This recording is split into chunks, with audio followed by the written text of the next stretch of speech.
Entonces, por este lado, dejemos un poquito la relatividad, pues ya es cuestión como de ir ahondando más en estos temas que son de total actualidad, o sea, son pertinentes desde el punto de vista científico. Mucha gente estudia este tipo de cosas y trata de sacar nuevas teorías y nuevos desarrollos basados en estos descubrimientos. Yo ahorita me voy a pasar a otro tema que ya es relacionado con el mundo atómico y es el de la dualidad onda-partícula y el experimento de la doble rendija. Entonces, ¿qué pasa? Que cuando ya se planteó la existencia del átomo eh, y cuando se empezaron a modelar los átomos como unos sistemas conformados por diferentes partículas, también se empezó a analizar cómo era el comportamiento de esas partículas, ¿cierto? Cómo era que estas partículas interactuaban con otros sistemas. Entonces, un experimento muy famoso que determinó que las partículas tenían un comportamiento o que esas eh, sustancias subatómicas tenían un comportamiento de onda y de partícula fue el experimento de la doble rendija. Este experimento, que primero se desarrolló con ondas, con luz, permitió también evaluar el comportamiento de partículas como los electrones. Entonces, en qué consiste el experimento de la doble rendija? Cuando se tiene una fuente de ondas que se hace pasar esa onda se hace pasar por una rendija doble, esta onda empieza a generar un patrón de interferencia en el cual se observan unos máximos y unos mínimos en una pantalla, en un detector. Cuando digamos que lanzamos partículas por este mismo sistema, no se debería observar de ninguna manera un patrón de este tipo, sino que se debe observar como una acumulación de partículas o en uno de las rendijas o en el otro, ¿cierto? O en ambas, ¿cierto? Es como que, bueno, pude penetrar por esta, entonces me ubico acá o me ubico en este lado. Ese es el comportamiento pues, que se esperaría de las partículas. En el caso de las ondas mecánicas, por ejemplo, en el agua, cuando solo se tiene una rendija, pues la energía que atraviesa esa rendija va formando de nuevo las ondas y se observa un máximo en el fondo. Pero cuando ya se tienen dos rendijas, la energía de esa onda atraviesa por dos de las rendijas y va formando un patrón de interferencia, el cual se va viendo observado en la parte de atrás como unas franjas. Entonces, qué pasa con las partículas? Entonces las partículas, bueno, si las partículas subatómicas, ahí tienen un comportamiento que es muy extraño y que está definido por una ecuación de onda que se conoce como la ecuación de Schrödinger.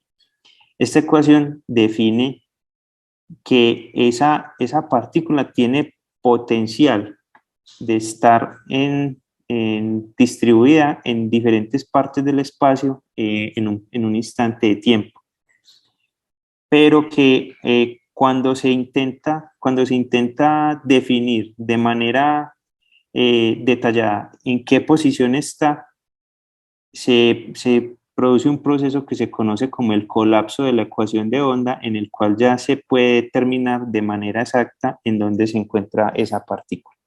Entonces, eso cómo se observó desde el punto de vista natural, mediante experimentos. O sea, se pensaba que acá tenemos una fuente de electrones. Esta es una fuente de electrones que se están haciendo pasar por una doble rendija.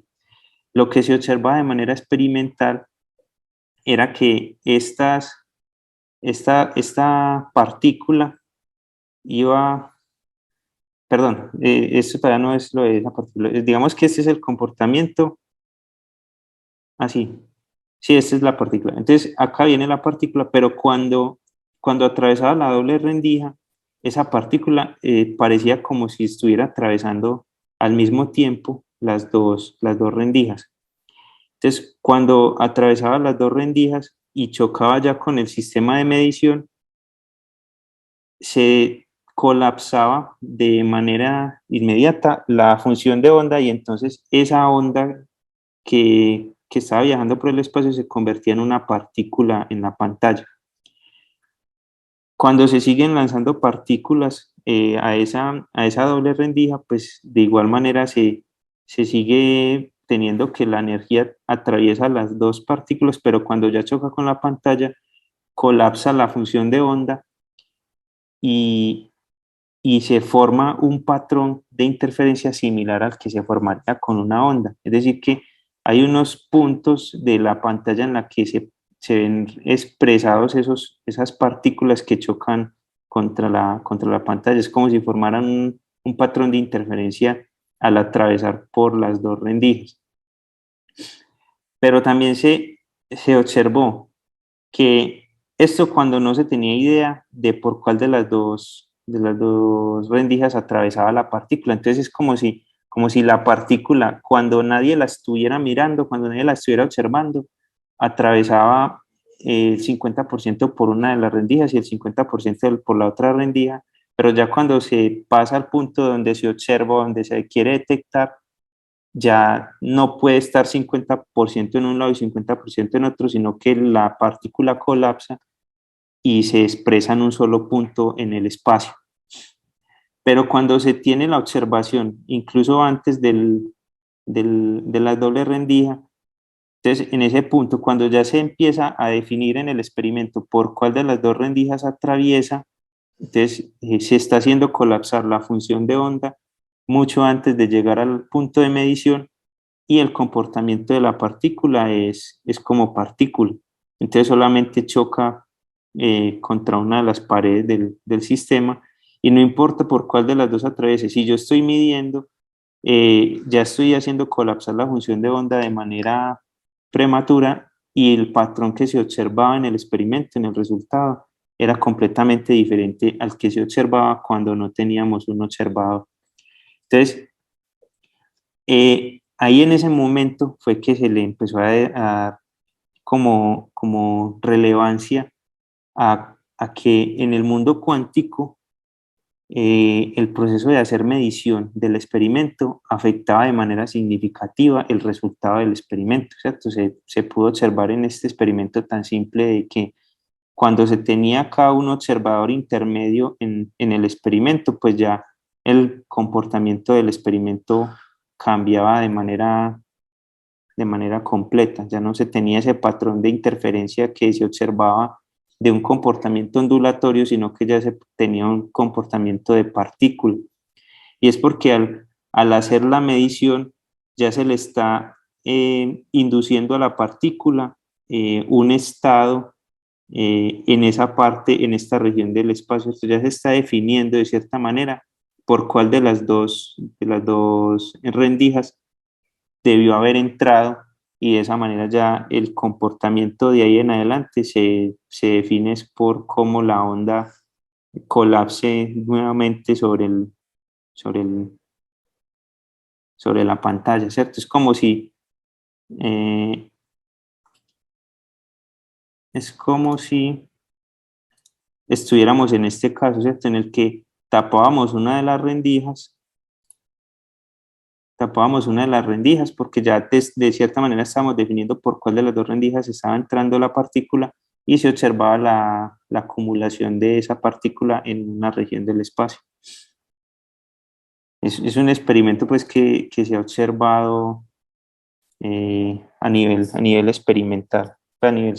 Sí, el fenómeno se observa a nivel experimental y ha dado pues lugar a chistes como el del gato de Schrödinger. Este pues fue un planteamiento que hizo ese científico basado en esa observación de que mientras no se sepa cuál es el resultado del experimento, el experimento puede estar en dos estados diferentes, ¿cierto? Ese es el caso de esa partícula. Digamos que el gato está encerrado en una caja en la que se tiene veneno, pero que ese veneno esté abierto depende del estado de una partícula subatómica. Entonces, todavía no, la caja está cerrada y nosotros no sabemos cuál es el estado el estado de esa partícula. Entonces, ¿qué pasa? Mientras no se conozca el estado de la partícula, o sea, mientras no se observe cuál es el estado de la partícula está 50%, o bueno, tiene una posibilidad del 50% de existir o de no existir, ¿cierto? Y como que la función de onda de esa partícula no ha colapsado. Solo cuando ya se observa el experimento, cuando se observa o se abre la caja, ya se puede determinar en qué estado estaba la partícula, si estaba abierto o pues si existía o no existía la partícula, y de esa manera pues el veneno estaba abierto o no, y el gato puede estar vivo o muerto como resultado del experimento. Pero mientras no se sepa, mientras no se abra la caja, el gato está vivo y muerto al mismo tiempo, ¿cierto? Está en, esa, en ese estado que se conoce estado de superposición cuántica, que está en los dos estados al mismo tiempo. Y este tipo de comportamientos de las partículas o de la dualidad onda-partícula ha dado origen pues a también otros desarrollos científicos que ahorita los estamos empezando a observar, ¿cierto? Eso que escuchamos y que está muy de moda, que es la computación cuántica, ¿cierto? Que, que hace referencia al uso de los estados cuánticos de las partículas para hacer computaciones de alto rendimiento. La computación clásica que nosotros conocemos nos permite a nosotros tener simplemente un estado de 1 o 0, ¿cierto? Es una computación binaria. Pero la computación cuántica utiliza otro tipo de partículas que permiten tener el estado de existe, no existe, o de una superposición de las dos, ¿cierto? Un estado de incertidumbre ahí en el que no podemos definir y que solo cuando se identifique o que se quiera saber cuál es el resultado final del experimento, se va a llegar al colapso de esa partícula, al colapso de la función de onda de esa partícula y determinar si esa partícula valía 1 o valía 0. Entonces eso ha abierto pues como también otro panorama al desarrollo científico en cuanto a esa parte de las ciencias de la computación y también pues es otra área por la que nos podemos ir metiendo, ¿cierto? Como les digo, esto no intenta ahondar mucho en esas teorías porque realmente son teorías que requieren de un estudio más profundo, pero por lo menos mostrarles a ustedes que estas cosas existen y que tienen relevancia científica en el mundo tanto científico como tecnológico, ¿cierto? Como en el mundo de la ingeniería, que es en el que nosotros nos movemos. Bueno, muchachos, Profe, esa fue la clase. Sí, dime.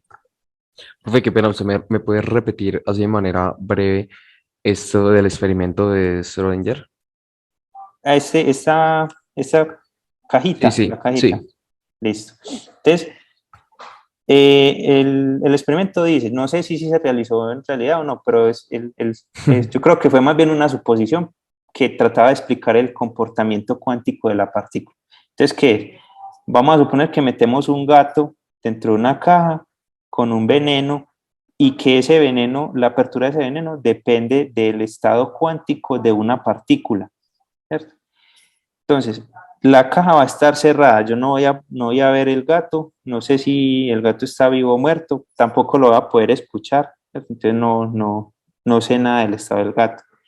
Mientras yo no abra el experimento, o sea, mientras yo no observe el experimento, hay una posibilidad del 50% de que el gato esté vivo y hay una posibilidad del 50% de que el gato esté muerto. O sea, el gato en ese estado del experimento en el que yo no he hecho, en el que yo no conozco cuál es el estado de la partícula, el gato está vivo y muerto al mismo tiempo, ¿cierto? O sea, no tengo forma de, sin hacer la observación, saber en qué estado está esta partícula y tampoco saber en qué estado va a estar el experimento. Pero cuando yo ya abro la caja, lo que voy a hacer, mejor dicho, en este punto, el man lo que dice es que yo creé dos universos paralelos. Un universo en el que el gato está vivo y un universo en el que en el que el gato está muerto. Porque le estoy dando a la naturaleza dos posibilidades en mi experimento. Y así lo determinan. Incluso Aquí también voy a buscar ahorita otro videito que habla de esto, que es muy bacancito, de Veritasium. A mí me gusta mucho ver ese canal y otros pues por ahí que explican esos fenómenos de una forma como muy entendible para el común como nosotros. Entonces, ¿qué pasa? Cuando la caja está cerrada, yo creé dos universos paralelos, uno en el que el gato está vivo y otro en el que el gato está muerto.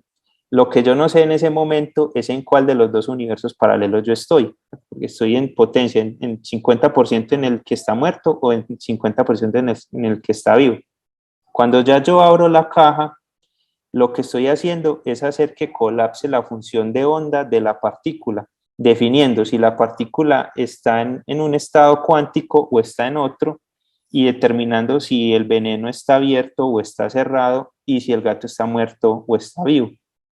¿Cierto? Entonces, cuando ya yo abro el experimento, ya yo me volví el observador del experimento y afecté de cierta manera el resultado del experimento, haciendo que la función de onda de la partícula colapsara y definiendo cuál es el estado cuántico de ese sistema y determinando en qué universo de los dos posibles estoy yo.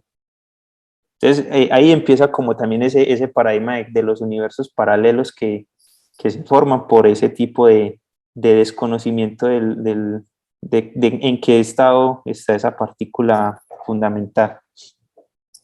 Sí, más o menos. Profe, sí, sí, señor. Qué bien. Profe, yo tengo una pregunta. Dime, Usted está hablando de la computación cuántica, ¿cierto? ¿Usted qué sabe sobre los ordenadores cuánticos?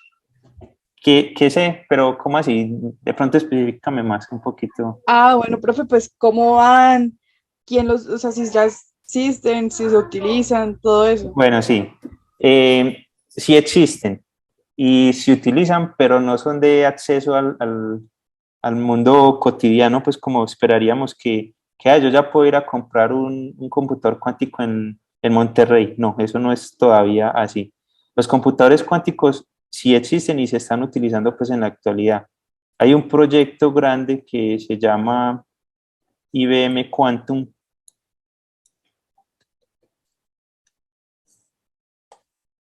en el que IBM tiene un computador de este estilo, un computador cuántico que, pues la realidad es que esos computadores requieren de unos cuidados, pues de unas condiciones extremadamente especiales, ¿cierto?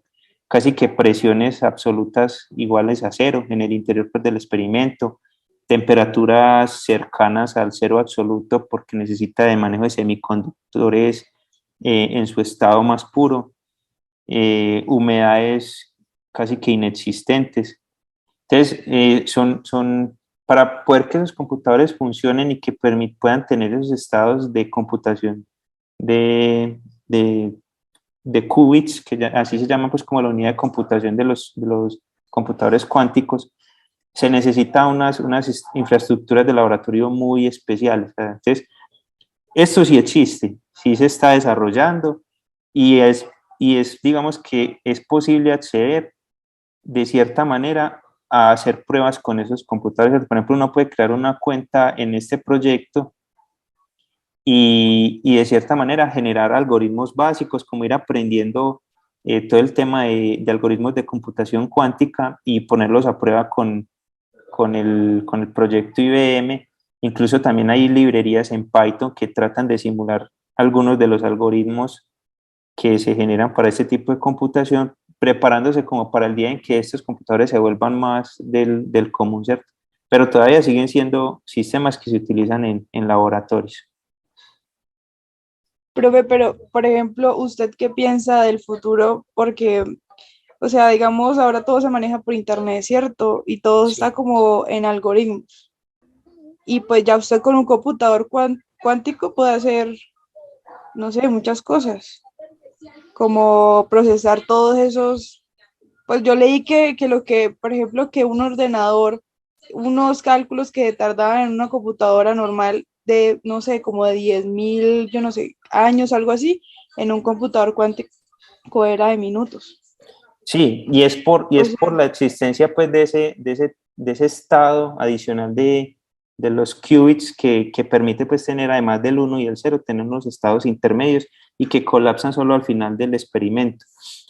Pues yo qué pienso que la perspectiva es que esto sí va a ir, esto sí va a evolucionar hasta allá, pero que todavía pues está muy en pañal, ¿cierto? O sea, todavía la tecnología que usamos en el momento es pertinente seguirla estudiando.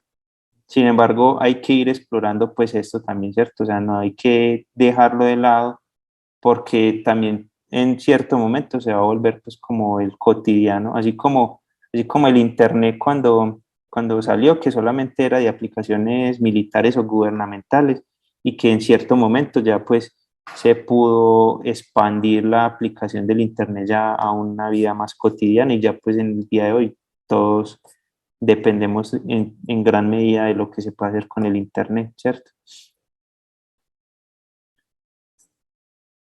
Sí, pero